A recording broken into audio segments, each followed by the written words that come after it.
Because I believe कि अब हमारे IAS हैज बिकम डिसफंक्शनल। हमारे यहाँ पे अगर कोई करप्शन में पकड़ ले तो 10 साल तक में वो छूट ही जाएगा, कोई ना कुछ हो जाएगा। वहाँ आप रंगे हाथ पकड़ लो तो अगले दिन उसका एग्जीक्यूशन की खबर आ जाती है। लेकिन उन दिनों में मैंने एक किताब पढ़ी थी which I will recommend everybody should read, it's a very good book. तो I quoted that book in my exam. हर कंट्री अपना इंटरेस्ट फर्दर करती है। Advanced economies like the US or the other G7 countries and so on, so they push their agenda.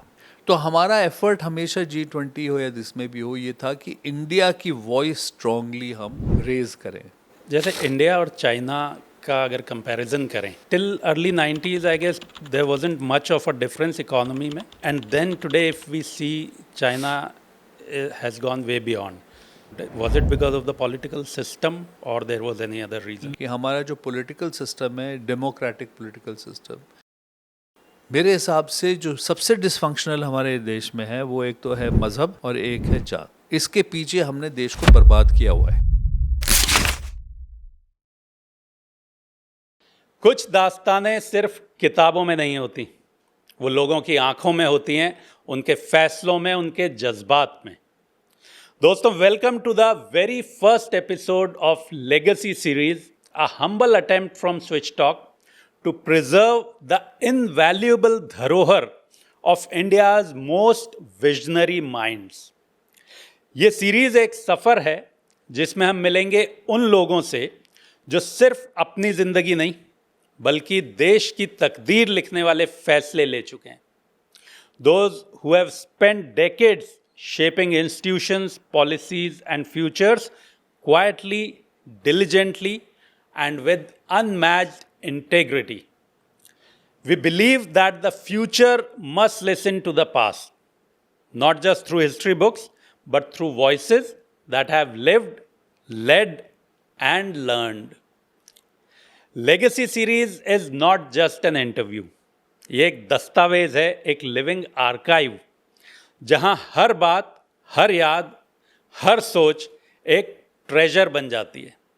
मैं हूं Akeel Khan, as your host. I invite you to witness the untold stories, unheard struggles and unshakeable ideals of those who have walked before us, so we may walk a little wiser. तो चलिए शुरू करते हैं पहला अध्याय। और इस सफ़र का पहला सफ़रनामा लिखने वाले हैं एक ऐसे शख्स जिनकी सोच का दायरा सिविल सर्विसेज के कागज़ों तक सीमित नहीं था, बल्कि उसने भारत के भविष्य का नक्शा तय किया। Doctor Arvind Mayaram, a name synonymous with vision, integrity and reform. एक IAS ऑफिसर जिन्होंने सिर्फ अफसर बन के काम नहीं किया, बल्कि सोचने वाले, बदलने वाले और नई राहें बनाने वाले अफसर बने।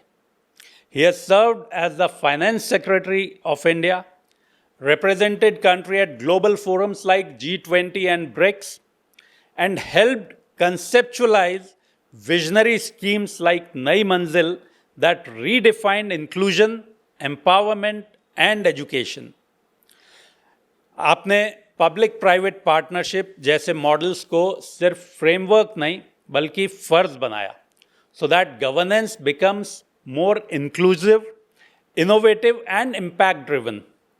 और जब आपको ये पता चलेगा कि जो स्किल डेवलपमेंट जैसी संस्थाएं हैं जो आज रोज़गार और स्किल के लिए लाइफलाइन बनी हुई हैं, वो भी सर की सोच का नतीजा थी, तो समझ आता है कि ये एक अफसर नहीं, एक सोच है जो दौर से आगे चलती हैं। Doctor Mayaram is not just a civil servant, he is a civilisation's custodian, someone who believes governance is not about power but about purpose. आज हम उनके साथ सिर्फ गुजरा हुआ वक्त नहीं बल्कि आने वाले दौर के लिए एक मिसाल भी समेट रहे हैं।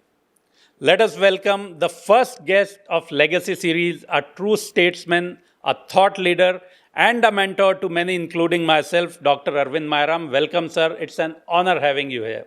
Thank you very much. It's a pleasure for me to be here with you. Sir, I am sure आपकी लाइफ से हमें बहुत कुछ सीखने को मिलेगा, लाइफ एक्सपीरियंसेस जो आप शेयर करेंगे। So sir, I would like to start with the point कि क्योंकि आपकी जर्नी एज आईएएस जब स्टार्ट हुई प्रोफेशनल लाइफ, तो उसके बारे में आपने कैसे सोचा या कब आपने ये सोचा कि आईएएस बनना है मुझे? एक्चुअली मेरा बैकग्राउंड कुछ इस तरह का था। लाइक माय फादर पहले स्टेट सर्विसेज में थे, आरएएस में थे, फिर वो आईएएस में आ गए थे। तो हमारे घर में कुछ ऐसा माहौल था। तो मेरे पेरेंट्स बहुत इंटरेस्टेड थे, तो शुरू से वो पुश करते थे। मैं जब स्कूल में पढ़ता था तब तो मेरा इंटरेस्ट था कि मैं एयरफोर्स में पायलट बनूं। बट समहाउ मेरे पेरेंट्स पुश करते रहे कि आईएएस करना है, आईएएस में पढ़ना है। फिर हम कॉलेज में आए तो जैसे ऑप्शंस देखते हैं हम क्या क्या कर सकते हैं। मुझे बहुत सारे ऑप्शंस उस ज़माने में नहीं दिखते थे क्योंकि मैं ह्यूमैनिटीज़ से था। तो जनरली हम ये देखते थे आप या तो डॉक्टर बनते हैं या इंजीनियर बनते हैं, और जो फिर ह्यूमैनिटीज़ से होते थे वो कोई ना कोई कॉम्पिटिटिव सर्विस में जाते थे, या तो आईएएस वगैरह में जाएंगे, या फिर बैंकिंग सर्विसेज थी, या इंश्योरेंस सर्विस थी। एलआईसी के उन दिनों एग्ज़ाम्स हुआ करते थे, तो उनमें फिर ट्राई करते थे। तो इस तरह से it was not such a very clear thought out process, but मुझे लगता है कि सर्कमस्टांसेस ऐसी थी कि they pushed me towards it, and फिर मैं उसमें चला गया। मगर पढ़ाई में तो शुरू से आपका इंटरेस्ट रहा सर, तभी बिकॉज सिविल सर्विसेज में सेलेक्ट होना उस टाइम भी बहुत ही कॉम्पिटिटिव था एग्ज़ाम। हाँ, एग्ज़ाम बहुत कॉम्पिटिटिव था। हमारे टाइम पे थोड़ा फ़र्क भी था। आजकल एक कंबाइंड सिविल सर्विसेज एग्ज़ाम होता है, उस ज़माने में आईएएस एंड आईएफएस का अलग एग्ज़ाम होता था। Okay, foreign services. Foreign service और इंडियन एडमिनिस्ट्रेटिव सर्विस का एक क्लब होते थे, उसमें नंबर ऑफ पेपर्स ज़्यादा होते थे। और फिर आपके सेंट्रल सर्विसेज का अलग होता था और आईपीएस का अलग होता था, तो वो सेपरेट होते थे। तो अगर आपको आईएएस के लिए पढ़ना है तो फिर आपको उतना ज़्यादा पढ़ना पड़ता था, बिकॉज नंबर ऑफ पेपर्स ज़्यादा होते थे। तो पढ़ना तो पड़ता था, बट मुझे ऐसा नहीं लगता कि मैंने केवल उसी के लिए कोई बैठ के बहुत ज़्यादा तैयारी की हो। मच ऑफ इट वाज जो हम कॉलेज यूनिवर्सिटी के लिए पढ़ते थे, उसी को आगे बढ़ाते हुए एग्ज़ाम दिया। मैंने जब एमए किया, मेरा एमए का रिज़ल्ट आया करीब जुलाई में उस साल में, और जो हमारे रिटन पेपर्स थे वो अक्टूबर में थे। तो 3 महीने का फ़र्क था बीच में। तो ऐसा नहीं था कि मैं कोई कोचिंग करके या करके कुछ कर सकता हो। तो मैं फिर उसमें गया और वहाँ पे हमने फिर ये एग्ज़ाम दे दिया। सो पढ़ाई तो करनी पड़ती है, ये कहना तो गलत होगा कि मेहनत नहीं करनी पड़ती। बट जैसे आजकल होता है कि आईआईटी के लिए कोटा जाके बैठते हैं, या आईएएस के लिए फिर वो दिल्ली में कोचिंग 1 साल 2 साल कोचिंग करते हैं। पढ़ाई करने के मतलब एमए करने के बाद 2 साल ब्रेक ले लेते हैं तैयारी करने के लिए। वो सब हमने नहीं किया, तो जो एक फ़्लो था एमए करने के बाद, उसी फ़्लो में फिर 3 महीने बाद आईएएस का एग्ज़ाम दिया। किस्मत ठीक थी तो फर्स्ट अटेम्प्ट में आ गया, तो फिर मुझे उसके बाद कुछ करना नहीं पड़ा। मैं मतलब ज़्यादा और पढ़ाई नहीं करने की ज़रूरत पड़ी। बट किस्मत से ज़्यादा सर मुझे लगता है कि एक बेसिक जो अंडरस्टैंडिंग सब्जेक्ट की है वो बहुत फोकस और एफर्ट तो मांगती है। तो या तो आप कॉलेज या स्कूल टाइम से ही ब्राइट स्टूडेंट रहे? मैं पढ़ाई में ठीक था, मतलब नंबर अच्छे आते थे, वो तो डिनाई नहीं करूँगा। बट मैं डिबेट करता था, तो मैं स्कूल को रिप्रेजेंट करता था, कॉलेज को। एलोक्यूशन था, एसे राइटिंग, इन चीज़ों में हमें बहुत मेहनत करते थे हम, और उसमें कॉम्पिटिटिव भी रहते थे। ड्रामेटिक्स हुआ, तो ये सब चीज़ें ऐसी थी जिसमें हम पार्टिसिपेट करते थे। और मुझे लगता है कहीं ना कहीं उसने बहुत कुछ पर्सनालिटी डेवलपमेंट में मदद की। अब डिबेट जब हम करते हैं तो आपकी थिंकिंग लॉजिकल हो जाती है, क्योंकि आपको या तो फॉर बोलना होता है या अगेंस्ट बोलना होता है। तो आपको वो सारे फैक्ट्स मार्शल करने पड़ते हैं, लॉजिक मार्शल करना पड़ता है जिस पक्ष को आप रखना चाहते हो। तो एक थोड़ा लॉजिकल आपकी थिंकिंग उससे बनती है। तो ये सब चीज़ें जो एक्स्ट्रा करिकुलर एक्टिविटीज़ हैं, इनमें इनसे पर्सनालिटी डेवलपमेंट में बहुत फ़र्क पड़ता है, ये मैं मानता हूँ। दूसरी चीज़ है कि मुझे रीडिंग का बहुत शौक था, पढ़ने का बहुत शौक था। मैंने most of the classics, whether it was Charles Dickens etcetera, उस ज़माने में जिनको हम क्लासिक मानते थे, या शेक्सपियर था, तो वो सब कुछ स्कूल में ही हमने पढ़ लिए थे। मतलब स्कूल के टाइम तक पढ़ा के वो हो गया था। और फिर बीए में भी मैं, ये मेरी एक आदत थी कि हर रोज़ रात को थोड़ा पढ़ता था। आईएएस के एग्ज़ाम के टाइम पर भी 1 घंटा आधा घंटा तो एक नावल पढ़ ही लेता था, बिकॉज मुझे उसका शौक था। अब वो मुझे लगता है कि उसका भी एक मेरे पर्सनालिटी पे भी फ़र्क पड़ा, बट मेरे एग्ज़ाम देने के स्टाइल पे भी फ़र्क पड़ा। आपको एक मैं बहुत मज़ेदार वो सुनाता हूँ कि जब हम ये पॉलिटिकल फ़िलॉसफी मेरा एक सब्जेक्ट था, तो उसमें Socrates and Plato and Aristotle और फिर ये राइट डाउन टू मैकियावेली, ये सब पढ़ते थे। तो उसका पेपर था आईएएस में। अब I am sure everybody would have studied the same, लेकिन उन दिनों में मैंने एक किताब पढ़ी थी which I will recommend everybody should read, it's a very good book, पर वो तब नहीं आई थी। उसका नाम था Zen and the art of motorcycle maintenance. Right, हाँ। अब उसमें क्या था, Zen and the art of motorcycle maintenance में एक्चुअली में it talks about the शीज्म between the rational thinking and the non-rational thinking in philosophy, which starts from Aristotle. So I quoted that book in my exam, which was very, I mean, जिसने भी देखा हुआ है strange कि ये नाम तो बड़ा ही strange है मोटरसाइकिल का, कहाँ से प्लेटो में आ गया, but I was able to. So what happens is when you write something, and if it is different from what others are saying, तो आपको उसका फिर benefit मिलता है। और इसी तरह बहुत सी इस तरह की किताबें हैं जो पढ़ी हमने, मतलब मैंने पढ़ी, जिनका मुझे फिर ये लाभ मिला when I was taking exams और doing something else, so that made a difference. Sir एक और क्वेश्चन, मतलब before we get on to आपका आईएएस की जर्नी, क्योंकि आप सेंट ज़ेवियर्स जयपुर से हैं, तो आपका अभी भी अगर जाना होता है या if you are in touch, तो if you could tell the difference कि हाउ थिंग्स हैव चेंज्ड, कि 50 साल पहले आप करीब पढ़े ज़ेवियर्स में और आज के ज़ेवियर्स में किस तरह से चेंज आप देखते हैं? To be honest with you, इसका जवाब थोड़ा मुश्किल इसलिए है बिकॉज मैं क्लास में नहीं बैठता अब, तो मुझे ये अंदाज नहीं कि एक्चुअली कंटेंट में क्या फ़र्क है। But one thing I can certainly से, एक तो नंबर ऑफ स्टूडेंट्स पर क्लास बहुत बढ़ गया है, तो टीचर का जो अटेंशन है वो उतना हो ही नहीं सकता। मैं जब पढ़ता था हमारी क्लास में देवर अबाउट 35 स्टूडेंट्स इन पर क्लास। अब हमारे एक इंग्लिश टीचर होते थे जिनको मैं ये मानता हूँ कि लैंग्वेज की उनकी वजह से मेरी ठीक हुई है। उनका नाम था father Wills Baker, you must have heard him, but he died around 94-95, तो तभी था। तो फादर विल्स बाकर का ये था कि आपने ऐसे लिखा आपने, तो वो शाम को सारी कॉपीज़ लेके जाते, 35 कॉपी, फिर 1-2 क्लास और भी पढ़ाते होंगे तो 30-40-50-60-70 कॉपी रहती होंगी। लाल स्याही से अगले दिन सुबह every copy was corrected and returned, every copy. और उसमें ये होता था जैसे आपने फुल स्टॉप गलत जगह पे लगाया तो उसको रेड उससे वो करेंगे, कॉमा कहाँ होना चाहिए, cross your t's, cross your i's, this is the kind of micro attention. आपका कोई लिखने में आपका कोई गलत हो गया तो वो अंडरलाइन होगा, and you could not repeat the same mistake again, because फिर आपने अगर वो वापस करी, ही वुड नो कि किस पेज पे पहले ये मिस्टेक की हुई थी, and then he will say you are repeating mistakes. So it was a very close scrutiny of what we were doing. तो हमारा पढ़ाई में एक डिटेलिंग बहुत थी। एक पेपर, एक कागज़, 2 कागज़ मेरे पास आज भी मैं रखे हुए हैं, मैंने रखे हैं।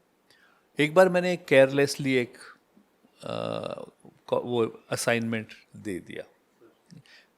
जनरली मैं बहुत लेज़ी किस्म का आदमी हूँ, मुझसे बहुत मेहनत नहीं होती अदरवाइज, तो मैंने सोचा चल जाएगा, कर दिया। नेक्स्ट डे आई गॉट एक पेज पे लिखा हुआ है जो जिस पे मैंने असाइनमेंट दिया था, that paper, in future do not submit such a decrepit paper in class.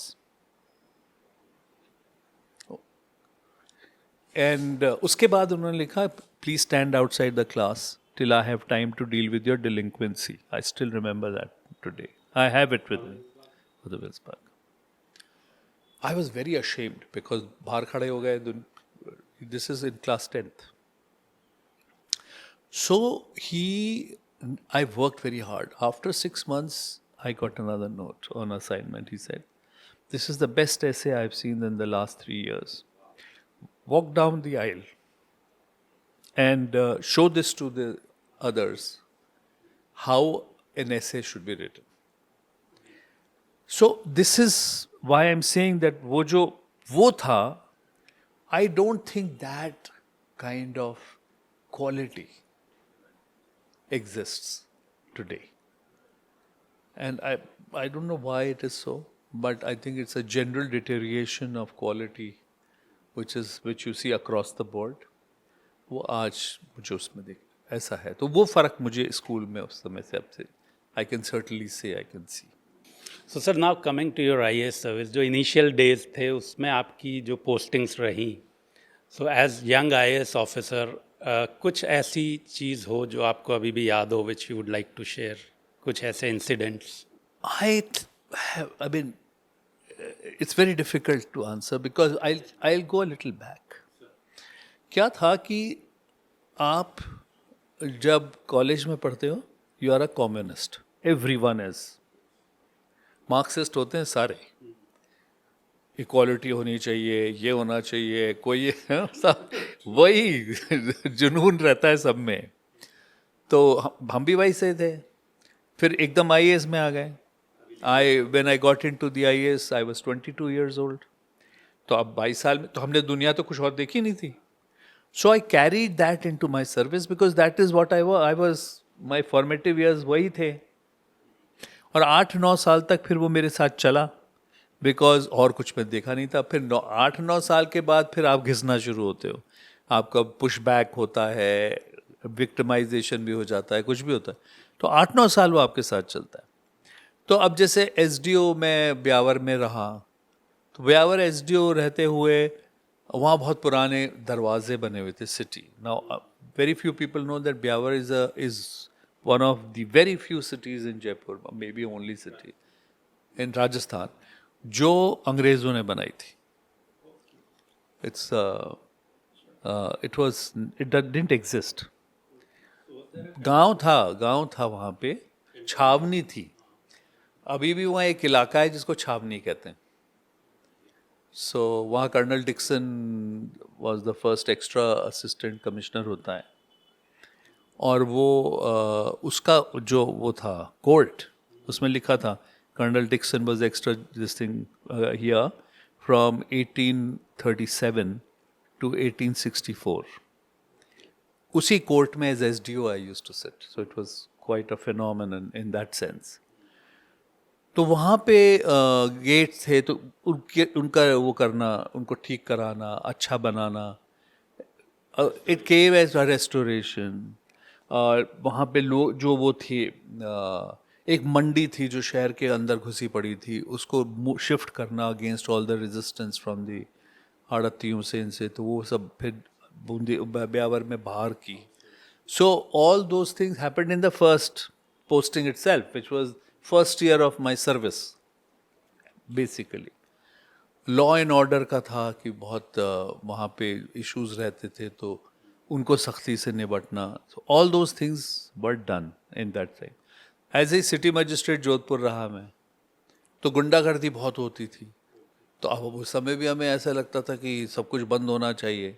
तो रात में गश्त करना, घोड़े पे गश्त करना, ये करना, लोगों को पकड़ना, गुंडागर्दी पकड़ करते थे. आप भी घोड़े पे रहते थे या पुलिस वालों के साथ? पुलिस वालों के साथ. सिटी मजिस्ट्रेट था ना मैं. तो मेरा काम रूरल तो कुछ था ही नहीं, सिटी का ही था. तो मैं भी चढ़ जाता था घोड़े पे. अच्छा. तो शहर में घूमते थे. तो ये सब वहाँ पे एक कम्युनल राइट हुई, तो वो पूरे दिन भर चली. तो उसको हमने बहुत कंट्रोल किया. Then on both sides we controlled it very very strongly. उसको निकलने नहीं दिया. So these were all the kind of things you do at that level. फिर कलेक्टर में भी था. अब एक अलवर में there is a Meo panchayat. आप कभी गए होंगे तो देखा होगा आपने. हाँ, अब मेव पंचायत जो थी, राजा ने मेवों को दी थी, उस पर वक्फ बोर्ड ने अपना क्लेम कर दिया. अब उनका वो कॉन्फ्लिक्ट शुरू हुआ बिकॉज प्रॉपर्टी बहुत महंगी थी, तो उसको उसको रिजॉल्व करना, तो legally and otherwise it was very this thing. मैं बूंदी कलेक्टर था, I give you another very funny incident. वो ये था, and I think as you have been in administration it might interest you, कि ईद की नमाज कौन पढ़ाएगा। तो वहाँ एक शहर काजी होते थे, वो इमाम भी थे, चमन कादरी था उनका नाम, पढ़ा लिखा आदमी था बट और गुड वो था। अब एक group of people from the community उनके खिलाफ हो गए, उन्होंने एक दूसरा इमाम इलेक्ट कर लिया। अब क्वेश्चन ये हुआ कि ईद पे कौन नमाज पढ़ाएगा, और उनमें क्लैशेस होने शुरू हुए। तो जयपुर से मुझे डायरेक्शन हुआ कि इसको आप रिजॉल्व करिए। तो I asked this question, I said मेरे पास कौन सा कानून है जिसमें मैं इमाम कौन होगा ये डिटरमिन कर सकता हूँ, डिस्ट्रिक्ट मैजिस्ट्रेट हैज़ नो कानून। तो उन्होंने मुझे कहा जयपुर से, it was given a direction from Jaipur, that's why I am saying how it works, कि वक्फ एक्ट ऑफ 1935 में district magistrate can appoint a qazi. तो then I had to study कि काजी और इमाम फर्क होते हैं। काजी तो मैं कर सकता हूँ, but qazi is a magisterial job, शादी कौन कराएगा ये करेगा, बट इमाम तो कम्युनिटी तय करती है, वो वक्फ एक्ट में कहीं नहीं है। तो I told the state government नहीं हो सकता। यहाँ बहुत नाराज हुए कि साहब, बिकॉज दे वर इंटरेस्टेड कि नए आदमी को कर दिया जाए। माई पॉइंट वॉज कि यहाँ तो खून खराबा हो जाएगा। तो then when this people came to, मैं दोनों को बुला के कहा कि there is something called easementary right. ये 35 साल से यहाँ पढ़ा रहे हैं, तो इनका एक ईजमेंट्री राइट है। अब आपको डिक्लेरेशन कराना पड़ेगा आपका राइट का फ्रॉम अ सिविल कोर्ट, तो आप सिविल कोर्ट से कराइए। Now this for a month it required getting into this whole thing to make this distinction, to be able to walk that thin line, क्योंकि temptation तो ये बहुत होता है, डिस्ट्रिक्ट मैजिस्ट्रेट ने कह दिया, but it can have consequences of all kinds.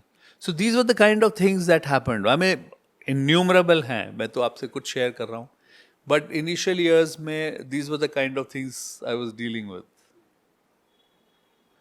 तो सर, जब आप finance secretary government of India बने, तो उस टाइम पे क्या प्रायोरिटीज़ थी आपकी, या क्या ऐसे चैलेंजेस थे उस टाइम की इकोनॉमी या इकोनॉमिक सिचुएशन जो थी इंडिया की उस हिसाब से, और क्या ऐसे चैलेंजेस थे जो आपको लगता है कि आपने ओवरकम करने में गाइड किया कंट्री को? इस पे तो एक्चुअली मैं एक किताब मेरी आने वाली है। I've written a lot on this, but I'll tell you basically we had 4 challenges. क्योंकि 2008-9 का जो ग्लोबल इकोनॉमिक क्राइसिस हुआ था, उसके बाद Indian economy and other developing countries की economy is very hard hit. तो 2011-12 तक दी growth rate had slowed down considerably. Our exports had decreased. So current account deficit होता है जहाँ पे आपका फॉरेन एक्सचेंज अर्निंग और एक्सपेंडिचर के बीच का जो गैप है वो है, तो वो हमारा बहुत एडवर्स हो गया था। मतलब 2012 में when I became finance secretary it was almost 4.9% of the GDP, which is extremely high. Generally it should not exceed 2.5% of the GDP, so it was very high. Balance of payments की problem बहुत ज़्यादा थी, और credit rating agencies जो होती हैं sovereign rating करती हैं, मूडीज़ है या स्टैंडर्ड एंड पुअर, फिच, ये लोग इंडिया को डाउनग्रेड करने के लिए तैयार बैठे थे। अब इसका इम्पैक्ट ये होता है, अगर आप डाउनग्रेड हो जाए तो क्या है कि आपकी अलग अलग रेटिंग होती है, इन्वेस्टमेंट रेटिंग कहलाती है। तो अब आप AAA हो सकते हो, AA हो सकते हो, A हो सकते हो। इंडिया उस समय BBB- पर था। BBB- is just above investment grade, मतलब बिल्कुल bottom of the investment grade. इसका मतलब ये था कि अभी भी लोग इन्वेस्ट कर सकते थे, risk was higher, so the risk premium will be higher, but कर सकते थे। बट अगर इससे एक नॉच नीचे चला जाए तो ये जंक ग्रेड कहलाती है, फिर उसमें आपके यहाँ कोई इन्वेस्ट नहीं करते। अब उस ज़माने में हमारे पे $250 बिलियन के करीब स्टॉक था of foreign investment in the capital market. तो अगर वो इन्वेस्टमेंट ग्रेड से नीचे जाए तो most of that would have to go out, because investors के जो शेयर होल्डर्स हैं they don't permit investment in countries below the investment grade. तो ये एक स्थिति थी. सिमिलरली जो फिस्कल डेफिसिट था वो बहुत हाई था. हमारा fiscal deficit as a proportion of GDP had gone to almost 5.9%. वो बहुत हाई था वो, जबकि हम fiscal budget and responsibility act जो है उसमें 3.5 से ऊपर नहीं होना चाहिए. So that also happened, that existed. So it was a major crisis for us. Inflation was another crisis because food inflation 17-18% हो गया था.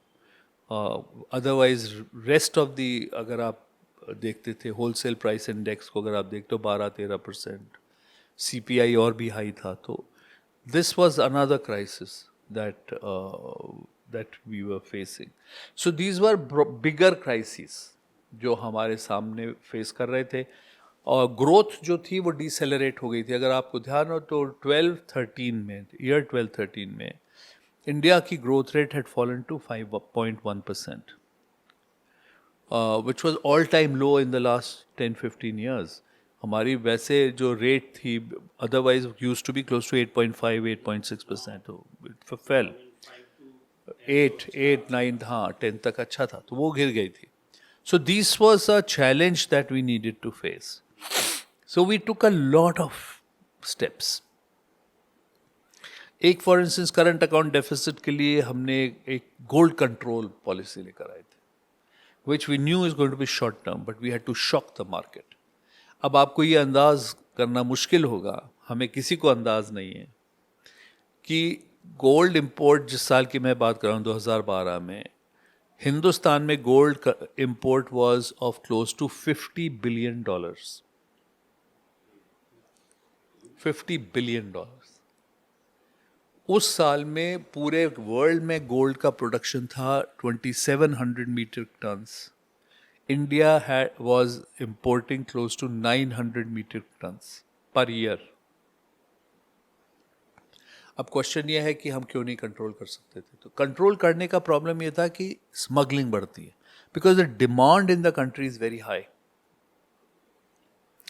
तो स्मगलिंग जब बढ़ती है तो हमारा हवाला की वजह से फॉरेन एक्सचेंज जो है उसका फ्लो कम होता है. और दूसरा, उन दिनों में 90s में अगर हम आप देखेंगे तो lot of terrorist activities were funded by हवाला. तो इसलिए गोल्ड को हमने ओपन किया ताकि अगर आप नॉर्मल चैनल से आएगा तो स्मगलिंग नहीं होगी.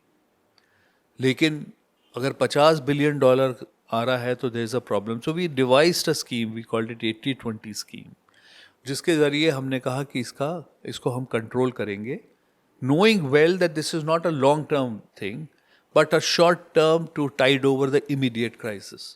उसका इम्पैक्ट ये हुआ कि 2014 के जनवरी में हमारा जो करंट अकाउंट डेफिसिट था it fell to 0.9 something% from a high of 4.8%. मतलब it was such a pull down. उन्हीं दोनों में एक रूपी टेंट्रम हुआ था. अगर आपको ध्यान हो तो सडनली 59 to a dollar से rupee had gone to 68 to a dollar sudden. और जो नॉन डिलीवरेबल फॉरवर्ड मार्केट कहलाता है उसमें रूपी जो था 70-75 ऐसे कर रहा था. मतलब फॉरवर्ड मार्केट में स्पेक्यूलेशन ये था कि रूपी और जाएगा.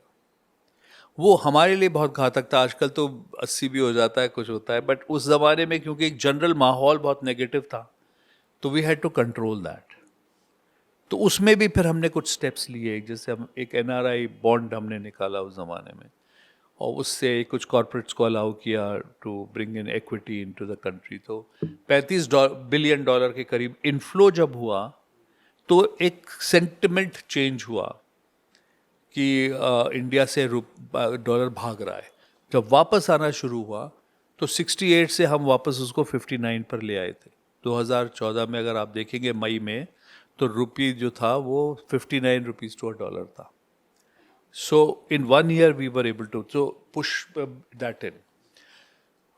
इसी तरह से एक हमने मैकेनिज्म क्रिएट किया जिससे करीब 6 लाख करोड़ के प्रोजेक्ट्स जो स्टक हो रहे थे अलग अलग विभागों में, इससे उससे उसको हमने अनलॉक किया और बाय 2014 5 लाख करोड़ के प्रोजेक्ट्स पे काम वापस शुरू हुआ जिससे एक ग्रोथ इम्पेटस आया. तो आप देखिए कि एक साल में विच इज़ 12-13 में growth rate was only 5.1%, but 13-14 में it went to 6.9%. This, people don't recognize it, but was unprecedented in any economy where the turnaround is so quick. अब उस ज़माने में क्योंकि वो 2G स्कैम और कोल स्कैम चल रहे थे तो ये किसी ने नोटिस नहीं किया. But this was almost like a miraculous turnaround of the economy that happened during that period. So that was another thing that we were able to do. ऐसे बहुत से चीज़ें हमने की जो जिसकी वजह से economy came back on track. So 2014 से लेके 2017-18 तक जब तक डीमोनेटाइजेशन नहीं हुआ, वो जो ग्रोथ मोमेंटम हमने क्रिएट किया था उससे the economy started growing faster. फिर एक सेल्फ इन्फ्लिक्टेड हमने अपने साथ एक वुंड डाला वो डीमोनेटाइज करने से, तो इकोनॉमी फिर बैठ गई, लेकिन तब तक ही इकोनॉमी बढ़ रही थी. तो वो this is basically all the steps that we had taken during that period. तो सर आपने भी फाइनेंस में पीएचडी किया और जब प्राइम मिनिस्टर थे when you were finance secretary he was also an economist. So उनके साथ काम करने का कैसा एक्सपीरियंस रहा, मतलब did that help your academic prowess? I worked actually with very big intellectuals. Chidambaram himself has done MBA in finance from Harvard. तो वो भी समझते हैं. Manmohan Singh, of course, was a very eminent economist. And Raghuram Rajan उस समय was my chief economic advisor, working with me. And then later he became governor. So I was working with him, and everybody was contributing. So it's not just my contribution. And Dr. Manmohan Singh ka ye tha that he understood the wider framework. So I can tell you that he never interfered in policy, but he always guided and said this may not work, so look at it another way. So it was like that, but it was never this कि ये करो या ये नहीं करो. वो उनका नहीं था style. And Chidambaram also I found was very clear-headed. So we didn't have a problem. Subsequently, for about 6 months, I worked with Arun Jaitley, who was also a very intelligent person in the sense he was a very eminent lawyer, very methodical. So unse bhi communication was never a problem. So I was in Delhi from 2010 till 13, sir. So उस time हम आपको काफ़ी follow करते थे. I was working with Dr. Joshi, Dr. C.P. Joshi. ओह अच्छा. I was his assistant private secretary. So उस time and since we knew कि भाई मैं तो स्कूल तो फिर 2 साल तो आई थिंक ओवरलैप भी हुआ होगा बिकॉज वो हमारे रूरल डेवलपमेंट मिनिस्टर भी थे when I was there. Yes. So I joined when he was into rural development only. एक साल मैं आरडी में रहा and then moved to road transport and highways. और फिर वो बीच में 2 बार रेलवे में फिर चले गए थे. तो सर फिर जब ये इंटरनेशनल फोरम्स पे G20 और ब्रिक्स में जब आपने इंडिया को रिप्रेजेंट किया, सो उसमें कुछ प्रेशर रहता है सर? क्या एक्सपीरियंस रहता है? सी एक्सटर्नल इकोनॉमिक रिलेशंस जो हैं basically are an extension of national interest. हर कंट्री अपना इंटरेस्ट फर्दर करती है. इसलिए वो बेसिकली इट्स अ फाइनल क्या कॉम्प्रोमाइज़ बनता है दैट वर्क्स. इन सभी इंस्टीट्यूशंस में इवन वर्ल्ड बैंक और Asian development bank and others, the advanced economies like the US or the other G7 countries and so on have a much larger say than the emerging market economies से ज़्यादा रहता है. So they push their agenda. एक बहुत simple है कि 2012-13 में climate change का शुरू हुआ था, तो वर्ल्ड बैंक में ये पुश किया एडवांस्ड इकोनॉमीज़ में कि थर्मल पावर प्लांट्स को आप लोन नहीं देंगे.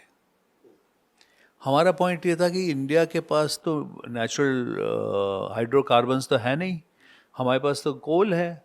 सो you should insist on clean technology, washed coal use etcetera, जिससे ऐश कम हो. वो तो हम समझ सकते हैं, बट बिल्कुल नहीं देने का तो क्या मतलब है. बट दे डिडंट एग्री, और मेजॉरिटी उसमें शेयर होल्डिंग में उन्हीं की होती है. तो फिर वो बंद हो गया. लेकिन जब ये रशियन क्राइसिस शुरू हुई तो उन्होंने अपने लिए ही वो नॉर्म्स रिलैक्स कर दिए. जर्मनी ने, अदर ने थर्मल पावर प्लांट जो बंद होने के कगार पे तो चालू कर दिए, क्योंकि जो रशियन गैस चीप मिल रही थी वो बंद हो गई थी. So I am saying that it's not any principle stand. And one of the important things we have to remember is that ये जो टेक्नोलॉजी होती है, जो टेक्नोलॉजी हम काम में लेते हैं, उसमें जो state of the art technologies हैं, they all come from advanced economies. तो उनकी कंपनीज जो टेक्नोलॉजी बनाती हैं, उनको ये फ़ायदा होता है अगर ये पुरानी टेक्नोलॉजीज को डिबंक करते रहें तो उनके मार्केट्स क्रिएट होते हैं. इसलिए एक हमें ये भी ध्यान रखना चाहिए, जो स्टैंडर्ड्स भी क्रिएट होते हैं वो स्टैंडर्ड क्रिएट होते हैं जो उनके यहाँ पर कंपनीज बनाती हैं या जिस तरह की वो टेक्नोलॉजी यूज़ करती हैं.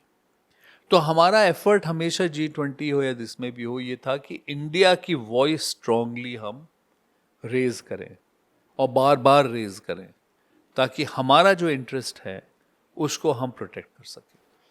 तो सर, एक ये नई मंजिल जो आपकी स्कीम है, उसके कंसेप्शन के पीछे क्या विजन रहा आपका?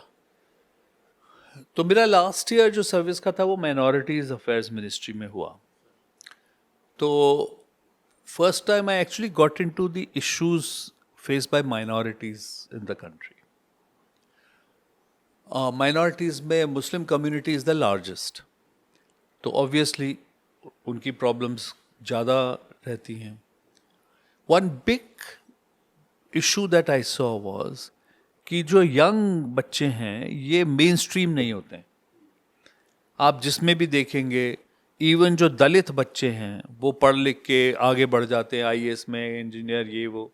मुस्लिम बच्चों में ये कम होता है ना. ये तो कोई का केस हो ही नहीं सकता कि वो लेस केपेबल हैं. डेफिनेटली. तो the issue is, do they have the opportunity. और अपॉर्चुनिटी में दो तरीके के होते हैं. एक तो ये होता है कि हमें स्कूल में एडमिशन ही नहीं मिलता तो हम क्या करें. दूसरा होता है कि स्कूल तो है पर हमको एडमिशन लेना ही नहीं है. तो क्या हुआ कि पार्टीशन के टाइम पे जो एलीट थी, मुस्लिम एलीट, वो सब पाकिस्तान चले गए.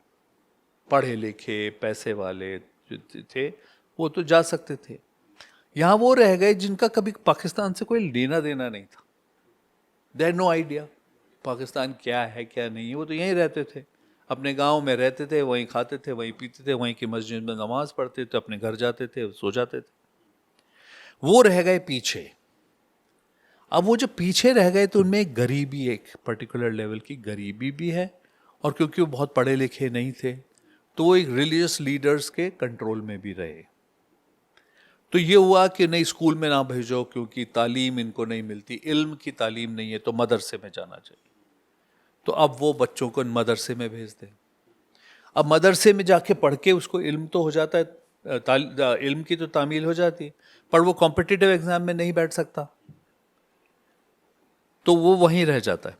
तो जनरली मैंने ये देखा कि मेजॉरिटी ऑफ जो बच्चे हैं गरीब, मतलब इस तरह के लड़के जो हैं, वो जब 8-9 साल के हो जाते हैं, 2-4 साल उनको मदरसे में भेजते हैं तो थोड़ा बहुत वो सीख जाते हैं, कुरान शरीफ पढ़ना ये वो सीखते हैं.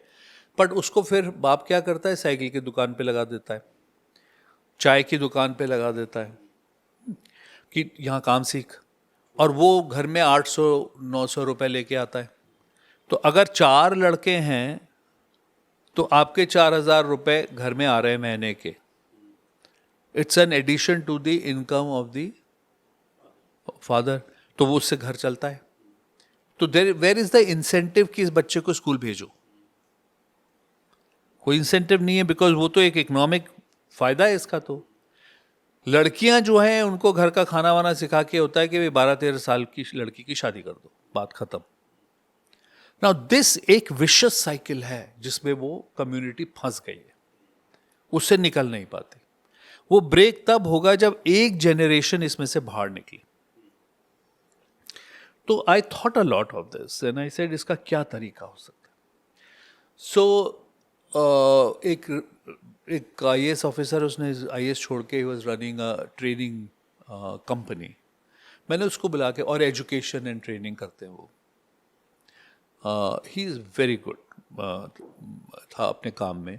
तो उसको मैंने बात करके कहा कि ये बताओ मुझे कि तुम एजुकेशन करते हो, क्लासेस चलाते हो लोगों की, मतलब इलेक्ट्रॉनिक ये वो सब करते हो, और स्किल भी करते हो, इसको कंबाइन कर सकते हैं क्या? मान लो हम 9 महीने का कोर्स करें, उसमें आप, अच्छा एक और चीज़ है इंटरेस्टिंग, वो भी मुझे पहले नहीं मालूम थी। वो ये है कि अगर आपने 8वीं पास नहीं की तो लेबर लॉज के तहत आप किसी भी फैक्ट्री वैक्ट्री में नहीं लग सकते। आपको लाइसेंस नहीं मिलेगा ड्राइविंग का। और आपके 8वीं का, मिनिमम 8वीं का आपके पास सर्टिफिकेट होना चाहिए। तो कैसे करेंगे? तो कोई भी मुस्लिम बच्चे को नहीं मिलेगा क्योंकि उसके पास 8वीं क्लास का तो है ही नहीं। तो आई सेड क्या हम कर सकते हैं कि एक ओपन स्कूल जैसे होता है उसके थ्रू एक्सेलरेटेड एजुकेशन से इन बच्चों को, जो कोई मदरसे में गया है, कोई कहीं गया है, इनको 9 महीने में, 8-9 महीने 10 महीने में इनको एक 8वीं क्लास तक एग्जाम देने लायक बना दें, जो ओपन स्कूल सिस्टम से 8वीं का जिनको एग्जाम पास करके सर्टिफिकेट मिल जाए। और इसी दौरान लास्ट 3 मंथ्स के अंदर 3 महीने का स्किल सर्टिफिकेट दिलवा दें, कोई भी हुनर में एक सर्टिफिकेट। अब आपको पाइप का काम तो आता है, आपके बाप ने लगा रखा था तो जाके आप प्लम्बिंग करते रहते हो, बट सर्टिफिकेट नहीं है, तो लार्सन एंड टूरो में आप नहीं लग सकते। सो आपको स्किल सर्टिफिकेट हो जाए। So we work together on this and he agreed कि हम कर सकते हैं। तो उसका क्यूरिकुलम बन गया। फिर हमारा एक प्रश्न था कि बच्चे को भेजेगा कैसे, 800 रुपये क्यों छोड़ेगा? तो वी सेड 9 मंथ्स में जब ये बच्चा स्कूल जाएगा, वो इसमें ये करने जा रहा है, उस समय हम उसको हर बच्चे के लिए 1,000 रुपये महीना फैमिली को देंगे to compensate for the loss of income. तो उसको फिर इनकम का लॉस नहीं है, तो वो भेजेगा। ये प्रैक्टिकल इशू है, तो उसको हमने इनकॉर्पोरेट किया। ये करके हमने उसका एक वो स्कीम बनाई। देन आई थॉट कि गवर्नमेंट ऑफ इंडिया में इसको निकालना मुश्किल है, बिकॉज इसमें 10 क्वेश्चन लोग वो पूछते हैं। तो वर्ल्ड बैंक में, क्योंकि मैं फाइनेंस में रहा था पहले, फाइनेंस सेक्रेटरी था, तो आई न्यू कंट्री डायरेक्टर, उसको मैंने बुलाया। मैं कहा देखो ये मेरा आइडिया है, और ये जो है program, this is going to do wonders for the minority community. अभी हम कितनी भी बात कर लें, कम्युनल नहीं होना चाहिए, नहीं होना चाहिए, जब तक एजुकेशन नहीं होगी तब तक ये सब कुछ दिमाग से किसी के नहीं जाने वाला है। तो वर्ल्ड बैंक ने एग्री कर लिया। तो हम फिर ये जो हमारा टोटल प्रोग्राम था वो हमने 500 करोड़ का बनाया for the whole country, and 50% world bank agree to bear. फिर मैं वो, जब वर्ल्ड बैंक ने एग्री कर लिया था, तब मैं फिर फाइनेंस मिनिस्ट्री उसको लेके गया कि ये 250 करोड़ ये दे रहे हैं, अब तुम 250 करोड़ मुझे इसके लिए दे दो। अब वो फिर एग्री हुआ, तो उसको हमने इम्प्लीमेंट किया। अब 2021 में शायद वो बंद कर दिया गवर्नमेंट ने, लेकिन 2015 से और 21 के बीच पे 1.25 लाख बच्चे इसके थ्रू निकले हैं, and they have all done well. और इसमें अबाउट 60% आर गर्ल्स। अब मैंने एक इंटरेस्टिंग हुआ, मैं बिहार में गया फर्स्ट टाइम जब ये शुरू हुआ पायलट, तो मैंने वहाँ बच्चियाँ थी, उनसे कहा, they were all from conservative Muslim families, वो आई थी वहाँ। अब वो क्यों आई थी? क्योंकि फैमिली को वो 1,000 रुपए का इंटरेस्ट था, तो लड़की को भी पढ़ा दो, 1,000 रुपए इसके भी मिल जाएंगे। तो हमने कहा good, it's fine, what ever incentive आने दो, पढ़ेगी तो सही। तो उसको हमने, तो मैंने उन क्लास में पूछा, उनके पेरेंट्स भी आए हुए थे, किसी की माँ थी, किसी का कोई था। मैंने बैठा, मैंने कहा भाई आप ये सब करा तो रहे, पर नौकरी तो कराओगे नहीं लड़की को, तो शादी करोगे, तो ये करने से क्या मतलब है? बट बिकॉज वो 1,000 आना शुरू हुआ था लड़की के through, the family suddenly thought कि लड़की की भी अर्निंग कैपेसिटी है, कर सकती है। तो मुझे बहुतों ने ये कहा कि साहब हम लड़की को काम करने भेज देंगे, रात में बाहर नहीं रहनी चाहिए। तो फिर हमने ये तय किया कि जो गर्ल्स हैं उनको जब प्लेसमेंट करेंगे जॉब्स के लिए, तो वो इतना होना चाहिए कि 1 घंटा वो ट्रैवल जाने में करे और 1 घंटा ट्रैवल आने में करे, तो वो सनसेट से पहले घर पहुंच जाएगी। And it work very well. So this was basically नई मंजिल।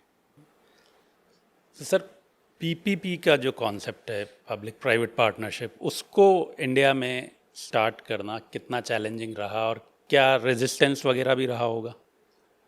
सबसे पहली प्रॉब्लम तो ये है कि हम इंडिया में जब पब्लिक प्राइवेट पार्टनरशिप बात करना शुरू करते थे तब उसमें पीपीपी और privatization was considered to be the same. आज भी वही है। जब हम कहते हैं पब्लिक प्राइवेट पार्टनरशिप, लोग कहते हैं देखो, कंफ्यूज इट। हाँ, हम आपकी पब्लिक हेल्थ सर्विस पीपीपी से चलाएंगे, कहते हैं देखो प्राइवेटाइज कर रहे हैं और प्राइवेट आदमी को बेच रहे हैं और हमारी सर्विस ठीक नहीं होगी, एटसेट्रा। ये सबसे बड़ा चैलेंज ये कम्युनिकेशन का है कि आप उनको पहले ये कैसे बताओ कि public private partnership actually is not privatisation, it is basically provision of public services on conditions set by the government, by the private party. तो उसमें गवर्नमेंट क्या सेट करती है? एक तो प्राइसिंग, आप कितनी फीस ले सकते हो वो प्राइवेट आदमी तय नहीं कर सकता, वो गवर्नमेंट तय करती है। अगर आपने पीएचसी चलाया पीपीपी से, तो पीएचसी जो उनसे अपने का फ्री होगा, तो प्राइवेट आदमी पर पर्सन गवर्नमेंट से पैसा लेगा, वो उनसे तो कुछ भी नहीं लेगा। तो वो सरकारी हो या प्राइवेट, उससे कोई फर्क नहीं पड़ता। दूसरा ये कि standard is set by government, and interestingly public private partnership के जो स्टैंडर्ड्स हैं, they are much more stringent than government standards. अब जैसे मान लीजिए, आप ये समझ लीजिए कि आपने कहा रूरल इलेक्ट्रिसिटी पावर डिस्ट्रीब्यूशन। आज क्या होता है, you have been in government, गांव के अंदर ट्रांसफार्मर जल गया, अब गांव वाले जाते हैं एईएन के पास, वो कहता है मैंने ऊपर लिखा दिया ट्रांसफार्मर स्टॉक में नहीं है, उसका टेंडर हो रखा है, जैसे ही आएंगे मैं लगा दूंगा। ये स्टैंडर्ड 10 दिन हो जाए, 15 दिन हो जाए, एजुटेशन होता है, फिर एसडीओ को बुलाते हैं कि भाई इसको ठीक करो। तो ये एक पैटर्न है। तो हमारी अकाउंटेबिलिटी जो है गवर्नमेंट की, वो बहुत लो है। किसी को हम ये नहीं कह सकते कि ये क्यों नहीं हो रहा है। लेकिन पीपीपी में क्या होता है, आप स्टैंडर्ड डालते हो। अगर ट्रांसफार्मर जल गया तो वो ट्रांसफार्मर 8 घंटे के अंदर बदलना चाहिए। अगर 8 घंटे में नहीं बदला तो आप पे पेनल्टी लगेगी, आप उसको एनफोर्स कर सकते हो। तो उस सेंस में service becomes better than what it is in public. वो आप आपने देखा है टोल रोड्स जितनी भी लगी हैं, द कंडीशन उनकी is much superior to what PWD roads used to be. True. तो ये पब्लिक प्राइवेट पार्टनरशिप का ये फायदा है कि स्टैंडर्ड भी गवर्नमेंट सेट करती है इसके अंदर। अब इसके बावजूद हमारे यहाँ इसलिए नहीं होता कि एक रेजिस्टेंस विद इन गवर्नमेंट आती है। जो डिपार्टमेंट्स में पीडब्ल्यूडी इंजीनियर्स हैं, दूसरे हैं, वो रेजिस्ट करते हैं, तो उसमें 10 मीन में एक निकालते हैं। दूसरा क्या है कि अगर वो आप कर भी दो तो उसका सर्टिफाई कौन करेगा कि ये स्टैंडर्ड मीट हो रहा है या नहीं हो रहा है। उसमें फिर गवर्नमेंट वाले कहते हैं नहीं ये तो गलत था, ये खराब हो गया, ये पॉट होल जो सड़क पे हुआ था ये 24 घंटे के अंदर ठीक होना था, पर ये 24 के 26 में हुआ, पेनल्टी लगाएंगे। फिर डिस्प्यूट्स होते हैं। NHAI की डिस्प्यूट्स में जो पैसा फंसा पड़ा था, अब आज का मुझे नहीं मालूम, पर 5-7 साल पहले तक, वो PPP का dispute was of the order of 60,000 crore. 60,000 crore पैसा आपने रोका हुआ था प्राइवेट आदमी का इस डिस्प्यूट में, कि वो तो ये कह रहा है नहीं मैंने तो ठीक किया था और आप कह रहे हो नहीं किया था, आप कौन तय करे? तो ये PPP इसके मेजर चैलेंजेस हैं जिसकी वजह से हम इसको नहीं कर पाते। एक फाइनल और बोलूँगा कि रिस्क जो है वो हम सारी उस पर ट्रांसफ़र करते हैं। आज की तारीख में फिर हो गया है, मैं जब वहाँ पे था तब हमने शुरू किया था ये सब, तो हमने देखा आपने सड़क बनाने के लिए PPP की, आपने टेंडर कर दिया, आइडेंटिफाई कर लिया, ज़मीन का एक्विजिशन केवल 20% आपके पास है। तो क्या कहते थे NHAI वाले, साहब प्राइवेट आदमी ज़्यादा आराम से वो कर लेता है, एक्विजिशन करा लेता है, इसका क्या मतलब हुआ? वो पैसे खिलाएगा, ये करेगा, SDO के पीछे जाएगा, इसके जाएगा। हाँ, तो हम खुद एक ऐसा सिस्टम क्रिएट कर रहे हैं जिसमें करप्शन भी बढ़ता है और उसमें कॉस्ट बढ़ती है, क्योंकि जब वो फिर टेंडर करता है तो उसमें वो कॉस्ट को डालता है। So when I was there we decided कि जब तक 80% सड़क आपके मतलब ज़मीन आपके हाथ में नहीं होगी तब तक आप टेंडर नहीं कर सकते। अब वो हटा दिया है, अब इसलिए डिस्प्यूट फिर बढ़ने लगे। अब आपने 100 किलोमीटर की सड़क बनानी है, आपने 90 किलोमीटर बना ली, बीच की 10 किलोमीटर सड़क पे लोग अड़ गए, कोई कोर्ट से स्टे लेके आ गए, तो अब वो सड़क चालू नहीं हो सकती, इस पे फिर उस पे टोल नहीं लग सकता, तो उसका तो मीटर चल रहा है। इन द लॉन्ग रन तो लॉस ही है। और आप कहते हो अरे 90% तो तुमने बना ली, 10% के पीछे क्या इतना हल्ला कर रहे हो? So this attitude is a problem. So इसलिए PPP has been a major challenge in India. तो सर पब्लिक पॉलिसी में आप बहुत एक्टिवली अब भी लोगों को पढ़ा भी रहे हैं, बच्चों को, और शुरू से आपका इंटरेस्ट भी रहा। सो जो पब्लिक पॉलिसी है और पॉलिटिक्स, इसके बीच में बैलेंस कैसे बना के रखा आपने सर? देखिए हमारी public policy works in the area which I am working, it's a political economy, it's not economy. Therefore, best is always the enemy of good. You cannot get perfection. Real life perfection नहीं होता है. So you have to find solution within that. And public policy वो है. The solution you find in an imperfect world for still resolving the problem. Very well said, sir. Makes sense. So I'll give you one very interesting example. एक रघुवंश प्रसाद सिंह होते थे I rural remember. Development Yes, में he was. Minister, Yes. Bihar के थे, RJD के थे, बहुत ही अनअज्यूमिंग से थे, वैसे फिजिक्स के प्रोफेसर थे, पढ़े लिखे that I थे didn't बहुत, know. हाँ Okay. हाँ बहुत पढ़े लिखे थे। अब हुआ ये कि बिहार में रूरल हाउसिंग में यूटिलाइजेशन सर्टिफिकेट नहीं आ रहे थे, 5-7 हज़ार करोड़ के यूटिलाइजेशन नहीं हो रहे थे क्योंकि कोई इकट्ठे ही नहीं करता था, हर पैसा होता था। तो मैं फाइनेंशियल एडवाइज़र था, मैंने उनका पैसा रोक दिया। वहाँ RJD की गवर्नमेंट थी, तो सेक्रेटरी ने मुझे बुला के कहा कि भाई वो मंत्री बहुत हो रहे हैं, एंक्शस हो रहे हैं, कुछ पैसा। मैं कहा सर मैं तो नहीं रिलीज़ करूँगा because regulation is very correct. हम इतनी बार कह के थक गए, वो देने को तैयार नहीं है, तो what is the other way of getting it? 3 साल से नहीं आए तो अब हमें करना पड़ेगा। तो एनीवे उन्होंने कहा मंत्री से कि साहब ये FA मानता नहीं है, मैंने तो कोशिश करी। तो उन्होंने कहा कोई बात नहीं, मैं बात करूँगा। तो मैं गया उनसे मिलने, बैठे हुए थे, तो मुझे कहा अरे FA साहब आओ आओ, बैठो बैठो, इनके लिए चाय लाओ, ये करो करो। कोई बदतमीजी नहीं, कोई कुछ नहीं। मुझे फर्स्ट थिंग क्या कहते हैं, आपने जो ये पैसा रोका है बिल्कुल ठीक किया है, और ये सरकार जो बिहार में मेरी पार्टी की है बट बिल्कुल निकम्मे हैं, कोई काम नहीं करने को राजी है, ये सब 5 मिनट बोलते रहे। अब मैंने सोचा कि फिर ठीक है, मैंने तो सब अच्छा ही कर लिया। फिर मुझे कहते हैं कि बट FA साहब आपसे मैं एक राय लेना चाहता हूँ। मैंने कहा बताइए। कि मैं बिहार में जब गांव में जाता हूँ तो किसी का 6 फुट दीवार बनी पड़ी है, किसी की 8 फुट दीवार पड़ी है घर में, रूरल हाउसिंग में। फटे कपड़े पहन के आदमी आते हैं, औरतें कपड़े पहनने को नहीं है, खाने को कुछ नहीं है। वो मुझे कहते हैं कि पैसा नहीं आ रहा, तो मेरा इतना ही बना पड़ा है, अब बारिश हो गई तो ये गिर जाएगा और मुझे कोई पैसा देगा नहीं उसके बाद में, तो आप हमारा कुछ करो। तो ही सेड कि आप मुझे मैं आपसे सिर्फ इतनी राय लेना चाह रहा हूं, आपने जो कहा सही कहा है, मेरा उनको क्या जवाब होना चाहिए।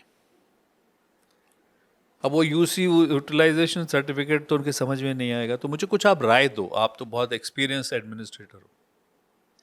And I immediately new that this politician, who is a grassroots politician, is looking at the problem from the other side. अब मैं तो नियम कानून के हिसाब से देख रहा हूं, but he is looking at it from the other side. So I said, sir एक इसका सॉल्यूशन ये है कि आप चीफ सेक्रेटरी से कहिए कि मुझे अंडरटेकिंग दे दे कि हम अगले 2 महीने के अंदर यूसीज आपके सबमिट कर देंगे, तो मैं पैसा रिलीज कर दूँ। सर बिल्कुल ठीक है। फ़ोन उठा के उन्होंने चीफ सेक्रेटरी से कहा अभी भेजो, ये करो। उनका एक अंडरटेकिंग आ भी गया, हमने पैसा रिलीज भी करा। But this is political economy, so public policy plays within these 4 walls. There is no perfection, but you have to, as administrator, without compromising on the principles. इसीलिए मैं ये जैसे मैं कहता हूँ कई जगह पे भी कि I think politicians play a very important role, और हमने हिंदुस्तान में उनको बहुत डिग्रेड कर दिया है फिल्मों के थ्रू, इसके थ्रू। वो हमने, that's a disservice to Indian democracy. Very valid point sir. तो सर आपने एनएसडीसी जैसी जो संस्थाएं बनाई, तो आपको लगता है उनका लॉन्ग टर्म इम्पैक्ट क्या रहेगा? देखिए, एनएसडीसी का पर्पज़ ये था, मैं जो आपको बता दूं, थोड़ा डिविएट हो गया उससे आजकल के ज़माने में, बट उसका जो पर्पज़ था, ये 2008 में मुझे ये टास्क दिया गया कि नेशनल स्किल डेवलपमेंट मिशन जो है उसको कॉन्क्रेटाइज कैसे करना है, उसका वो बनाइए। तो उसमें एक कॉरपोरेशन सेटअप करना था। तो हमने कहा ये हम कॉरपोरेशन ऐसे सेटअप करेंगे, वो सब हुआ।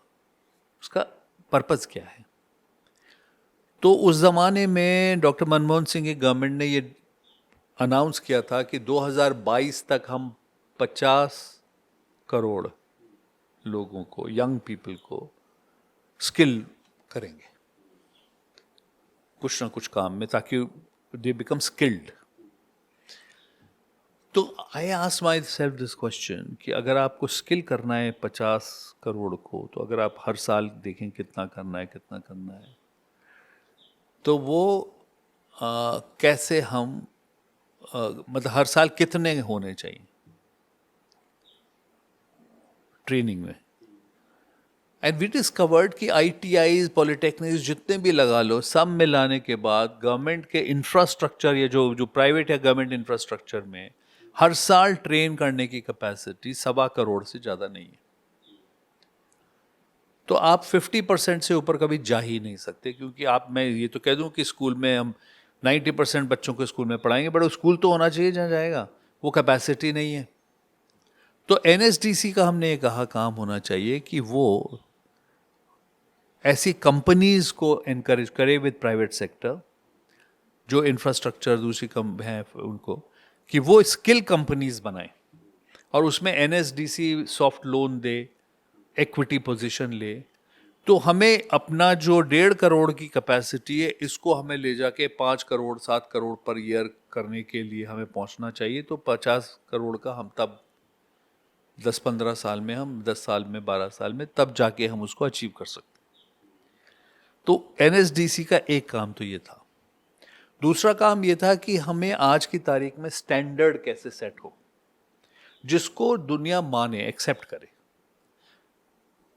और वो ऐसी होनी चाहिए जो इंटर ट्रांसफरेबल है। मतलब एक कंपनी में आपने काम, मारुति में आप कंपोनेंट की गाड़ी में काम कर रहे हो, आपके पास एक स्किल है का सर्टिफिकेट है of working with automobile industry, तो मारुति वाले अपने हिसाब से ट्रेन कर देते हैं, फिर टोयोटा वाले अपने हिसाब से। तो मारुति से अगर आदमी निकलता है तो उसको दूसरी जगह नौकरी नहीं मिलती। So we need to have a skill certificate जो एक्सेप्टेबल अक्रॉस द बोर्ड है, इंक्लूडिंग अब्रॉड। तो उसके लिए क्या जरूरत है कि एक सेक्टर स्किल काउंसिल्स क्रिएट होनी चाहिए। तो एनएसडीसी का दूसरा काम था सेक्टर स्किल काउंसिल्स को क्रिएट करना, स्टैंडर्ड्स का, सर्टिफिकेशन। तो इस तरह का काम एनएसडीसी का था। अनफॉर्चुनेटली उन्होंने सेक्टर स्किल काउंसिल बनाए, no doubt. They have also created funded a lot of companies to do this. लेकिन रिसेंट पास्ट फ्यू इयर्स में उनको जनरली लोगों ने बैठ के देखा कि भाई नेशनल स्किल डेवलपमेंट कॉरपोरेशन इसका नाम है, तो इसने कितने लोगों को स्किल किया। तो दे स्टार्टेड गेटिंग टारगेट्स कि आपको 20,000 बच्चे स्किल करने हैं। तो they became a skill organization like everybody else, instead of being the facilitator of creating the infrastructure, standards, financing से लिंकेजेस, इंडस्ट्री से linkages. This was the task that they needed to do. Sir मेरा भी काफ़ी interest skill development में रहा। मेरा in fact research project मैं IDS university of Sussex में जो है वहाँ से मैंने मास्टर्स किया गवर्नेंस एंड पब्लिक पॉलिसी में। तो मेरा जो रिसर्च था वो स्किल डेवलपमेंट पॉलिसीज़ पे ही था। So I would love to learn more from you on this someday. Sir ये जानना बड़ा इंटरेस्टिंग होगा आपसे कि इंडिया का इकोनॉमिक पोटेंशियल अभी आपको क्या लगता है? क्या जैसे अभी बात चल रही है भाई हम 4th लार्जेस्ट इकोनॉमी हो गए, but if we come to per capita income तो आपको एक स्टार्क डिफरेंस देखने को मिलता है। देन यू फील कि अभी बहुत कुछ करने की ज़रूरत है। सो क्या पोटेंशियल आपको दिखता है कंसिडरिंग यंग पॉपुलेशन? हमारी प्रॉब्लम ये है कि हम एक अर्ली मिडिल इनकम ट्रैप में फंसने की डेंजर में है। मिडिल इनकम ट्रैप ये होता है कि जब पूरी इकोनॉमी जो है, आज अगर आप देखोगे तो कपड़े जो बनाते हैं, जूते जो बनते हैं, कोई भी चीज़ आप देखेंगे ये किसको दिमाग में रख के बन रहा है हिंदुस्तान में? जो भी मैन्युफैक्चरिंग हो रहा है ये हो रहा है जो मिडिल क्लास जिसको हम मानते हैं वो है 35 से 40 crore, rich and middle class. अब अगर हमारी पॉपुलेशन 140 करोड़ है तो 100 करोड़ लोग इस इक्वेशन में नहीं है। अब जो बनाते हैं, गाड़ी बनाते हैं, स्कूटर बनाते हैं, कपड़े बनाते हैं, टूथपेस्ट बनाते हैं, टूथब्रश बनाते हैं, जो कंपनीज बनाती हैं, उनकी साइज जो उन्होंने क्रिएट की है, उनकी जो कॉस्टिंग है वो इस तरह की है कि ये जो 30-40 करोड़ लोग हैं ये उतना खपत करते हैं, उनकी फुल कैपेसिटी भी उतनी है, उतना ही प्रोड्यूस करते हैं, और वो लोग और उसी में खुश रहते हैं और प्रॉफिट भी बनाते हैं। तो इस समय हम जो बाकी 100 करोड़ हैं उनको नहीं देख रहे। अब आप इंटरेस्टिंग बात यह कि अगर 2,500 रुपए की शर्ट आप खरीदो तो वो इंडियन मेड मिल जाएगी, चाहे मार्क्स एंड स्पेंसर की हो, चाहे ज़ोडिएक की हो, वो हिंदुस्तान में बनी होगी। लेकिन अगर 500 रुपए की शर्ट खरीदनी हो तो बांग्लादेश की होगी, हिंदुस्तान में हम नहीं बनाते। तो इसका इम्पैक्ट ये है कि जो पोटेंशियल है इकोनॉमी की वो अब एक लेवल पे आके प्लेटो हो रही है, क्योंकि 40 करोड़ लोगों के लिए ही हम सब कुछ करते हैं। जॉब्स भी उन्हीं के लिए क्रिएट होते हैं, पब्लिक पॉलिसी भी उन्हीं के लिए उनको डील करती है, उनको देखती है, सड़कें भी उन्हीं के लिए बनती हैं, जो पॉलिसी, सड़कों की पॉलिसी भी उन्हीं के लिए है, शहर भी उन्हीं के लिए बनते हैं। आप देखिए पिछले 70 साल में नए शहर कितने बने हैं हिंदुस्तान में? हार्डली नहीं। 4, 5, 6, 7, 8। तो हो क्या रहा है, जो माइग्रेशन है सिटीज में, वो इस सिटी जो है वो बढ़ती चली जा रही है और वो अनमैनेजेबल होती चली जा रही है। पीने का पानी कम होता जा रहा है, सड़कें इनफ नहीं है, ट्रैफिक जैम्स बने चले जा रहे हैं, बिकॉज हम कभी उसके बारे में सोचते नहीं हैं। तो हमारी पोटेंशियल जो है वो जबरदस्त है, because we have a potential market.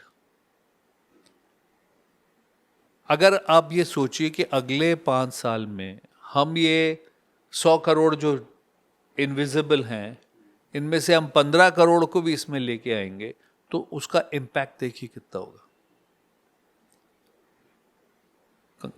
Demand, consumption, manufacturing, आपकी इंडस्ट्रीज में सडनली इन्वेस्टमेंट बढ़ेगा, क्योंकि डिमांड है तो अब बनेगा। अगर ज़्यादा से ज़्यादा लोग अगर टूथब्रश खरीदना चाहते हैं तो फिर वो टूथब्रश बनाने वाली कंपनी आएंगी, तो फिर आपके जॉब्स क्रिएट होंगे। सी इट्स अ देन एक वर्चुअस साइकिल क्रिएट होती है। तो I think we have tremendous potential, but I don't think many of us are looking at it carefully. जैसे इंडिया और चाइना का अगर कंपैरिजन करें, so till early 90s I guess there wasn't much of a difference economy में। 80s, 80s 80, 85, 80s. And then today, if we see China has gone way beyond. So, what is it that we missed out? Was it because of the political system structure, or there was any other reason? No, major reason तो वह है कि हमारा जो political system है, democratic political system, इस पर decision making is slower. हमारे यहाँ पे अगर कोई करप्शन में पकड़ अब रंगे हाथ भी आप पकड़ लो तो 10 साल तक में वो छूट ही जाएगा, कोई ना कुछ हो जाएगा। वहाँ आप रंगे हाथ पकड़ लो तो अगले दिन उसका एग्जीक्यूशन की खबर आ जाती है कि उसको एग्जीक्यूट कर दिया। So the deterrence is of a much harsher nature. तो उसकी फिर कंट्रोल कर सकते हैं। अब उनके यहाँ पे जैसे शंघाई है, अब शंघाई सिटी में उनके रूरल एरिया के लोग फ्रीली नहीं जा सकते, they need a pass, so you control migration. That's the second thing. Third thing is that they have overcome this one biggest disease we have in this country, that of religion and caste.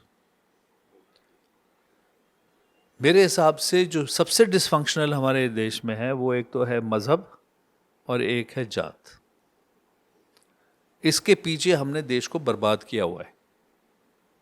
और मैं किसी एक मजहब की नहीं कहता हूँ, सारे मजहब जो हैं, जब तक मजहब घर के अंदर रहता है बहुत अच्छा होता है।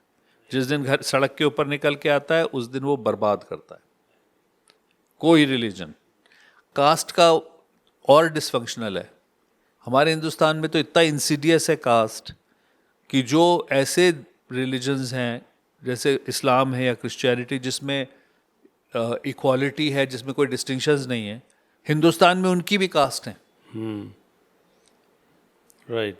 आप किसी से बात करोगे, मेरे बहुत अच्छे अच्छे दोस्त हैं, इनवेरिएबली दिल से, अरे हम तो सैयद हैं। I agree. ये है जैसे हिंदुओं में कहते हैं हम ब्राह्मण हैं, ये है, वो कहते हैं हम तो सैयद हैं। अरे वो तो सैयद नहीं है, वो तो कुरैशी है, हम तो सैयद हैं। अब ये जो एक बीमारी हमारी लगी है, अगर हम चाइना होते तो अब तक खत्म हो गई होती। मार पीट के जैसे भी कैसे भी वो खत्म कर देते, क्योंकि कोई सुनने वाला तो है नहीं। लेकिन हमारे यहाँ अब क्या हो गया, रिलीजन और कास्ट का पॉलिटिसाइजेशन हो गया, इसके पीछे वोट मिलते हैं, तो इसलिए ये फर्दर होता है, इसका प्रमोशन होता है, सब होता है। तो I think we have this major problem is of the way we have run the system, वो एक दिक्कत है। Sir, coming back to public policy, जिसमें आपका इतना ज़बरदस्त एक्सपीरियंस है, कि क्या आजकल यूथ के लिए पब्लिक पॉलिसी एक करियर भी बन सकता है? हाँ, सिर्फ पब्लिक पॉलिसी इसलिए करियर बनता है क्योंकि public policy is not just government. जो प्राइवेट सेक्टर है, they also now are looking for people with expertise in public policy, क्योंकि पब्लिक पॉलिसी को डिसाइफर कैसे करें, या एडवोकेसी हमें करनी है कि ये पॉलिसी आपकी ठीक नहीं है, इसको बदलिए, टाइम के साथ नहीं है, इसको बदलिए। तो वो कौन ऐसे लोग हैं जो उसको एनालाइज करें और फिर वो पुटअप करें कि इसको हम सरकार तक पहुंचाएंगे तो फिर हमारी बात सुनी जाएगी। तो पब्लिक पॉलिसी का अब रोल इंक्रीज होता जा रहा है अक्रॉस द बोर्ड।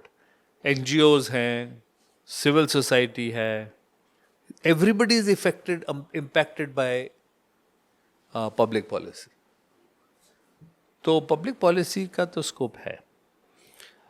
तो सर एक लेगेसी ऑफिसर और विजनरी थिंकर के तौर पे आप जाने जाते हैं।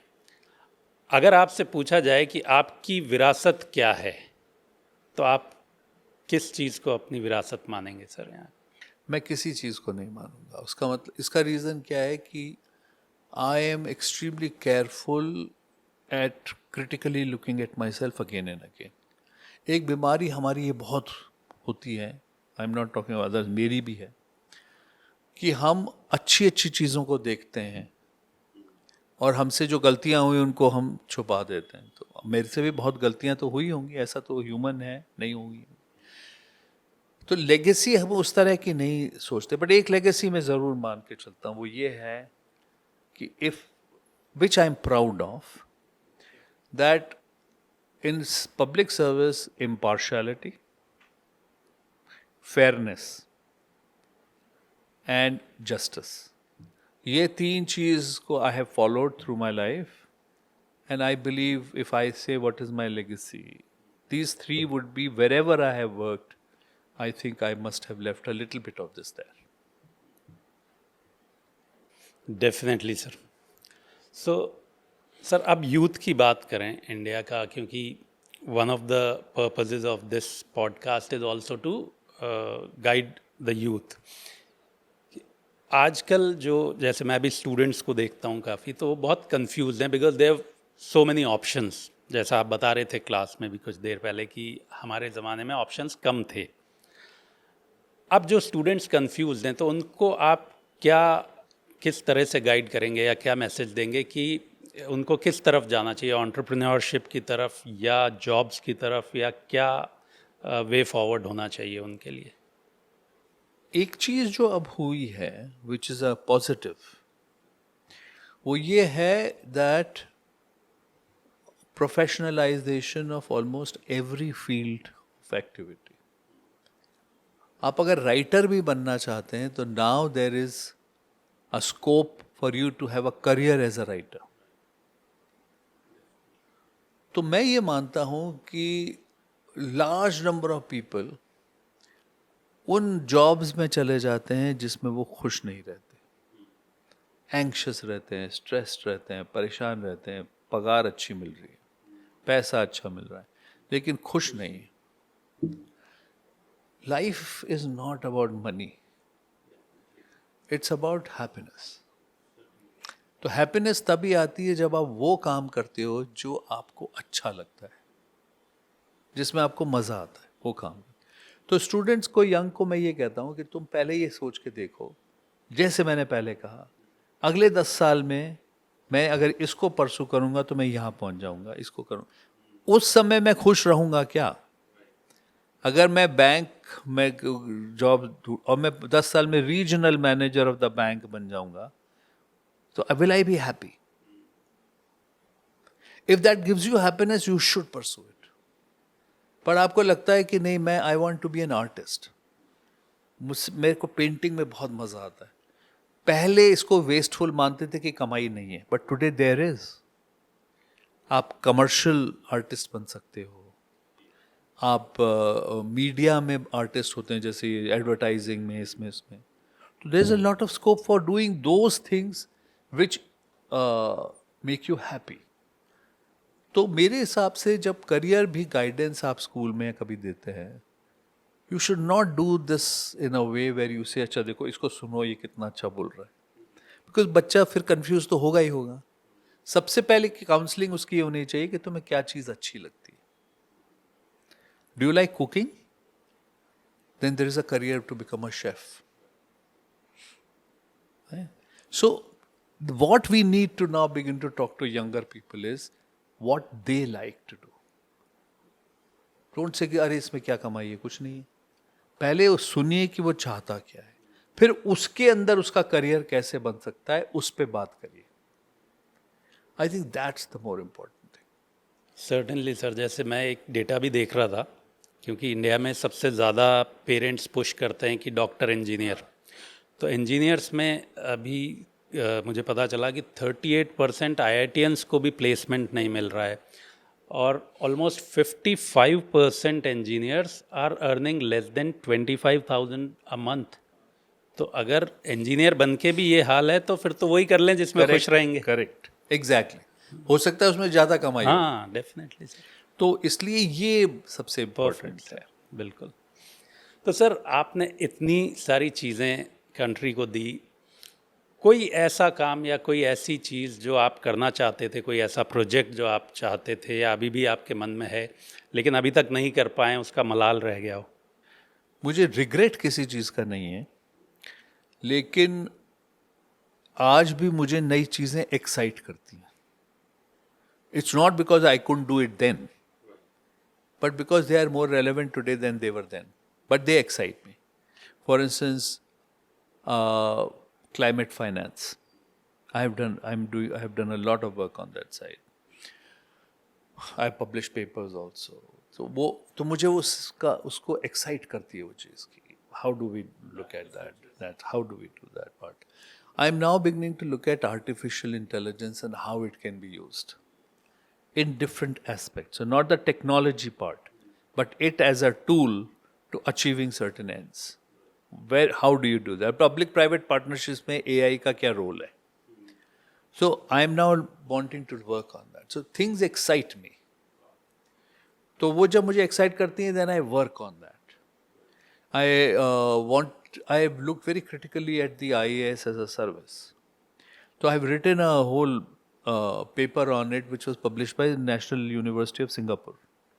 वो publish हुआ है. How to revamp it completely. Because I believe कि अब हमारे IAS has become dysfunctional. It needs a complete, it's not that they are not required, but they are not required in the shape in which they are. So how do we change that? So these are things that excite me. तो मैं उसमें काम करता हूँ. So if you could sir just give us a crux of it, कि IAS services में जो आप रिवाइवल की बात कर रहे हैं, किस तरह का? First and foremost, I believe that the IAS should not be doing many things that they do today. Okay, so not generalists. There is no reason for them to be director of horticulture. They don't know a fig about horticulture. They should not be commissioner of agriculture. It's not required for them to be there. This is a job of a person who's a specialist. You should be in a position where you're thinking and integrating. So agriculture में role of fertilizer and pollution of groundwater का क्या linkage है? And how do we deal with this? This is a job of a thinker, policy thinker. So IAS का training has to be designed in a way that they move to that position. In my opinion, they should be removed from all these positions. It's a waste of talent and waste of time. Number two, I think it's a completely top-heavy organization now. So, art, additional chief secretaries, or wo have no purpose. We should, like the armed forces, retire officers at different levels, so that at the end of the day, your number of people who are available at the top are just the ones who are really fit for purpose. I'm not saying good, bad, indifferent. Everyone may be very good, but are they fit for purpose?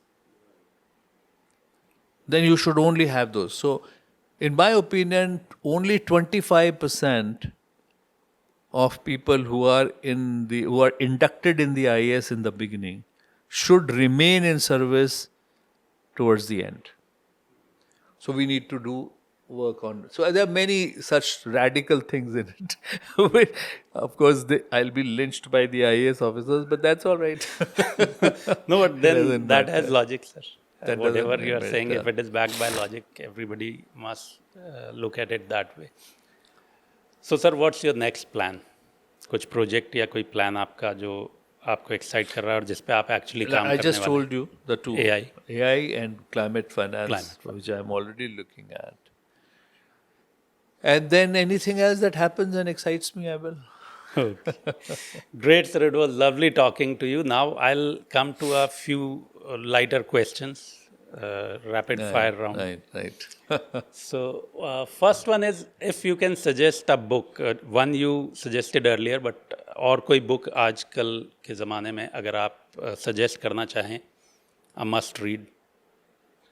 What I've read recently, which has excited me very much, is 40 Rules of Love. L.F. Shafaq की किताब है. It's basically on Rumi and Shams, but it's a book which spans Rumi's century, which is 13th century, with present day. So it's a all the time, kind of. So that's something I've read recently, and I'm very excited about it. I think that is something one should read.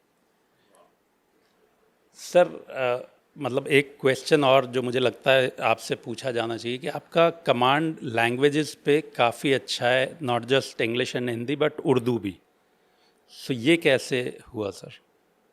Urdu तो basically I love Urdu poetry. Okay, poetry. हाँ, सो मीर, गालिब, फैज़, ये मैं पढ़ता हूँ. Okay.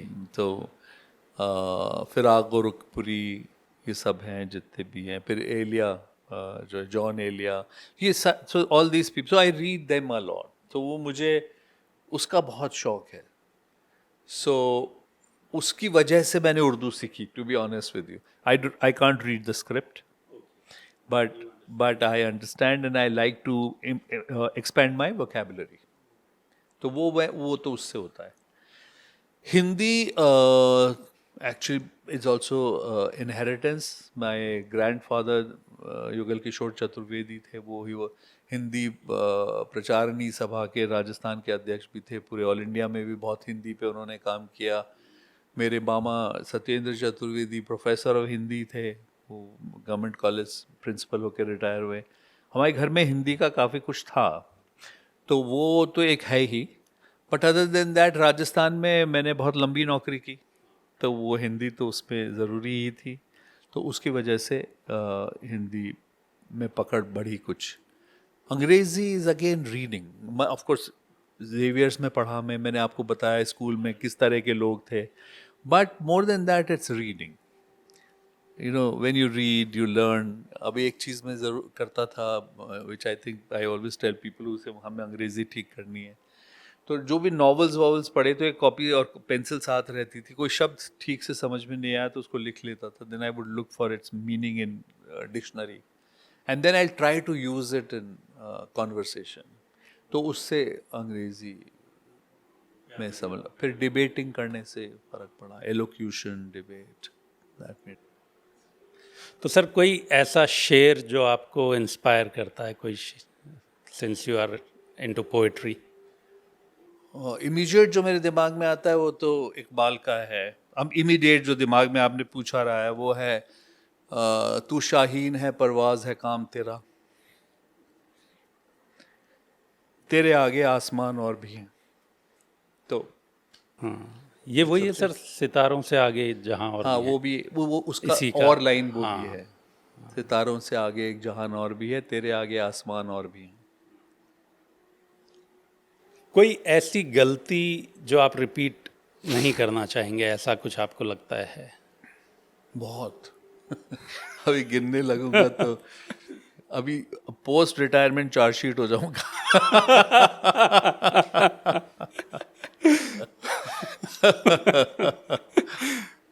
बहुत गलतियां हुई हैं. अब कहना मुश्किल है, बट गलतियां तो बहुत हुई हैं. ऐसा नहीं है कि मैंने कोई गलतियां नहीं की. तो सर आप क्या चाहेंगे लोग आपको किस तरह याद रखें? सही में बताऊं, a person who did not take himself seriously. Okay. So is that true? हाँ, अपने आप को जो बहुत सीरियसली लेते हैं वो दुनिया को भी तकलीफ देते हैं और खुद भी तकलीफ पाते हैं. So somebody who didn't take himself seriously, I think that is something which, but also a person who never believed he knew anything. Because वो मैंने एडमिनिस्ट्रेशन में भी देखा है. जिस दिन तक आप ये सवाल पूछते हो ये क्या है, कैसे होता है, तब तक आप सीखते हो. जिस दिन आप बैठ के कहते हो तुम मुझे क्या सिखा रहे हो, मैंने तो दुनिया देखी है. राइट. मैं तो कलेक्टर था, ये किया, मैं तो वहाँ था, वो किया, then your mind is closed. So the first, you have to all the time actually be bewildered. कि यार तुम ये बात तो कह रहे हो बट ये है क्या, मुझे समझ में नहीं आई, मुझे समझाओ. So that I think is another thing I would like people to remember me by, is a person who questioned all the time. तो ये फिलॉसफी से इंस्पायर्ड हैं सर. सॉक्रेट्स ने भी यही कहा था कि The more I try to learn, the less I हाँ. seem to know. Yes, Exactly. Which is true. Very true, Which sir, is true. definitely. So thank you so much, sir. It was lovely talking to you. It is so inspiring, the whole conversation. I'm pretty sure जो भी students यहाँ देख रहे हैं या जो young generation है और आने वाले टाइम में भी जब भी देखेंगे, आपके इस कॉन्वर्सेशन से बहुत कुछ सीखने को मिलेगा. Thank you very much. I really enjoyed talking to you today. It was lovely having Thank you. An honor, sir. कुछ बातें किताबों में नहीं मिलती, उन्हें सिर्फ जुबान से नहीं, जिंदगी से समझा जा सकता है. आज डॉक्टर अरविंद मायराम से बात करके महसूस हुआ कि असली लेगेसी सिर्फ पद और पोजीशंस की नहीं होती, बल्कि सोच, संवेदना और फोरसाइट की होती है. From the dusty lanes of childhood dreams to the most powerful corridors of global diplomacy, Dr. Mairam's journey is not just a memoir of a public service, it is a master class in integrity, vision and impact. इन्होंने सिर्फ देश की अर्थव्यवस्था को नहीं बल्कि उसके भविष्य को भी आकार दिया है. और सबसे ख़ास बात, वो कभी स्पॉटलाइट के लिए नहीं बल्कि समाज के बेहतर कल के लिए काम करते रहे. आज के दौर में जब रोल मॉडल्स कम पड़ जाते हैं, ऐसे लोग हमें याद दिलाते हैं कि असली ग्रेटनेस लाउड नहीं होती, वो कंपोज्ड होती है, कॉन्शियस होती है और कमिटेड होती है. डॉक्टर मायराम, आपकी बातें हम सब के लिए एक रोशनी का काम करेंगी. आपका सफ़र, आपके डिसीजंस और आपके दृष्टिकोण नए दौर के पॉलिसी एस्पिरेंट्स को ना सिर्फ इंस्पिरेशन देंगे बल्कि एक डायरेक्शन भी देंगे. मैं पूरे दिल से आपका एक बार फिर शुक्रिया अदा करता हूं कि आपने अपना वक्त दिया, अपनी कहानियां और इंसाइट्स हमारे साथ शेयर किए. ये एपिसोड सिर्फ एक कॉन्वर्सेशन नहीं, एक डॉक्यूमेंट है, एक धरोहर है जो हमेशा ज़िंदा रहेगी. और दोस्तों, ये है लेगेसी सीरीज़ का असली मकसद, उन लोगों की कहानियों को रिकॉर्ड करना जो वक्त के साथ मिट जाती हैं पर उनका असर हमेशा रहता है. मैं हूं अकील खान. मिलते हैं अगले एपिसोड में एक नए विजनरी के साथ. तब तक के लिए सोचें गहराइयों से, सीखें ईमानदारी से और जिएं एक मकसद के साथ.